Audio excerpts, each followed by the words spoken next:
ಮಹಾದೇವಿಯವರೇ, ಇಂತಹ ಹೊತ್ತಿನಲ್ಲಿ ನಿಮಗೇನು ಹೇಳಬೇಕು ನನಗೆ ತಿಳಿಯುತ್ತಿಲ್ಲ.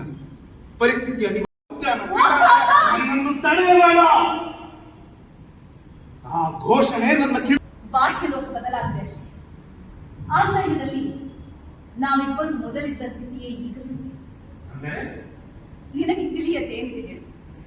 ಅಷ್ಟು ದೊಡ್ಡ ಕುಟುಂಬ, ತಂದೆಯ ಸೀಮಿತ ಗಳಿಕೆ, ಅಭಾವ, ದಾರಿದ್ರ್ಯ, ಹಸಿವು, ದುಃಖ, ನನಗೆ ಬೇಕಾದದ್ದು ಎಷ್ಟೋ ಸಿಗಲಿಲ್ಲವೆಂಬ ಒಬ್ಬಾತನ ಸ್ವಾಮಿ ಭಕ್ತರು. ಹೇಳಿ, ಈಗೇನು ಒಪ್ಪಣೆ? ಮಹಾರಾಜರೇ, ನೀವು ನಮ್ಮ ಪ್ರಭುಗಳು, ನೀವು ನಮಗೆ ಅಪ್ಪಣೆ ನೀಡಬೇಕು. ನಾವು ಅದನ್ನು ಪಾಲಿಸುವವರು ಮಾತ್ರ. ಬಳಿರೆ ಮಜರೆ ಮಜ